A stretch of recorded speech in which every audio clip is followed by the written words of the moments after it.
everyone. All the individuals in this picture look so similar.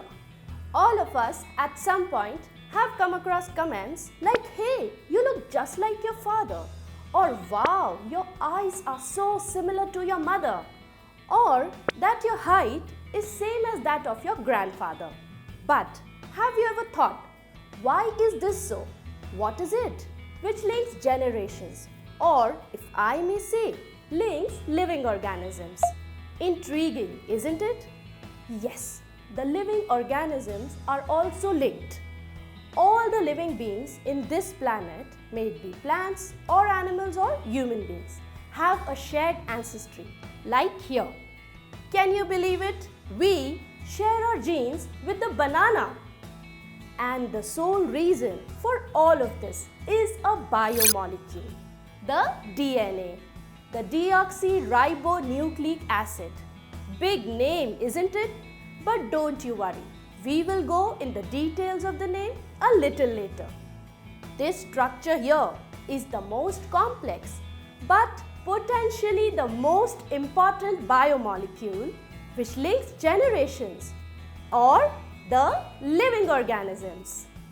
DNA, along with its cousin RNA, belong to fourth most important category of biomolecule, which is the nucleic acid. Nucleic acid, phew, again a complicated word. Have you heard this term before? Well, nucleic acid, just like carbohydrates and proteins, is a biopolymer which performs most important but very tricky job, which is to store the genetic information, to synthesize the functional protein, and to transfer the genetic information from one generation to another. Too much of pressure on the nucleic acids, isn't it? But has to be, because if they go wrong, we go wrong. Now, since nucleic acid is a macromolecule, that is a polymer, so it has to have a monomer, which is the nucleotide. Now, these nucleotides, they combine together to form a nucleic acid, and that is the reason the nucleic acid can also be called as a polynucleotide. So that is the reason we can also say the nucleic acid is a linear polymer of many nucleotide units. I know I am kind of bombarding you with a lot of vocabulary, but it is really important to know all of this to get to the main hero, the DNA, its structure and function. And if we know all of this, then we know how we work, right? But wait, the story has just begun. There are lots of twists and turns in this story of DNA structure.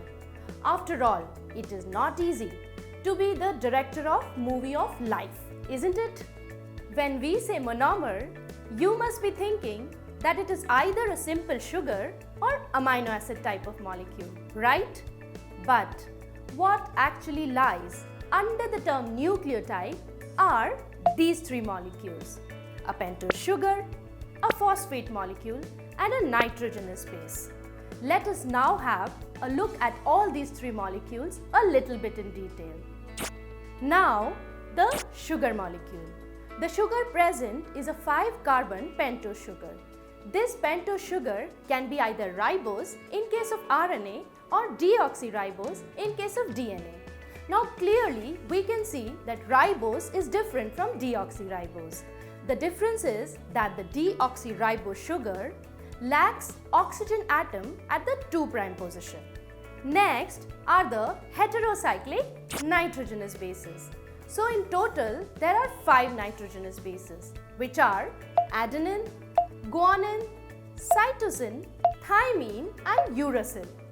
So these 5 nitrogenous bases can be broadly classified into 2 classes, which are the purines, the double ring and dicyclic structures, and the pyrimidines, which are the single ring monocyclic structures.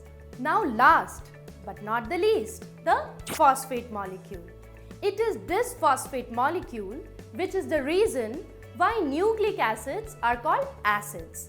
The reason is presence of highly ionized oxygen atoms. So we have seen the individual units. Now how do you think these individual units will join together to form a structure? Let me explain you. So what actually happens is that the nitrogenous base combines with the OH group present at the first position of the pentose sugar through the bond which is known as the N-glycosidic bond, and the phosphate molecule combines with the OH group at the fifth position through ester linkage, and the structure which we get after these bondings is the nucleotide. Now, these nucleotides have to join together to form a long DNA molecule. Hey, did you know that the length of the DNA present in one cell is around 1.7 meters? And if we extend all the DNA present in the trillions of body cells, then what would be the length? Can you make a wild guess? It would be the trip around the sun, not once, not twice, but 600 times. So, how do you think these nucleotides will join together to form a nucleic acid? Let me show you.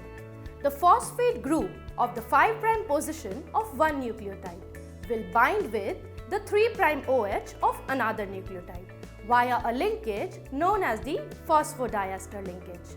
Now, why phosphodiester linkage? So, clearly we can see there are two ester bonds between the 3' and the 5' carbon. This polynucleotide chain formation is the first part of our story of DNA. It is this polynucleotide chain which will undergo lots of twists and turns, form different bonds to make the blueprint of life, the mysterious DNA. But how will all of this happen? To unravel this mystery, we will move to our next video. Let us have a quick recap of what we discussed today. So the nucleic acids are one of the 4 major biomolecules. DNA and RNA are the 2 classes of nucleic acids. The nucleotides are the building blocks of nucleic acid. Each nucleotide is further made up of 3 components: a pentose sugar, a phosphate molecule and a nitrogenous base. The pentose sugar can be of 2 types, either ribose or deoxyribose. The nitrogenous bases are mainly of 5 types. They are classified into 2 categories: the purines, that is the double ring structure, and the pyrimidines, that is the single ring structure. Now these individual nucleotides, they bind together through a 3' 5' phosphodiester linkage to form the long chain polynucleotide, and it is this polynucleotide which will ultimately form the DNA.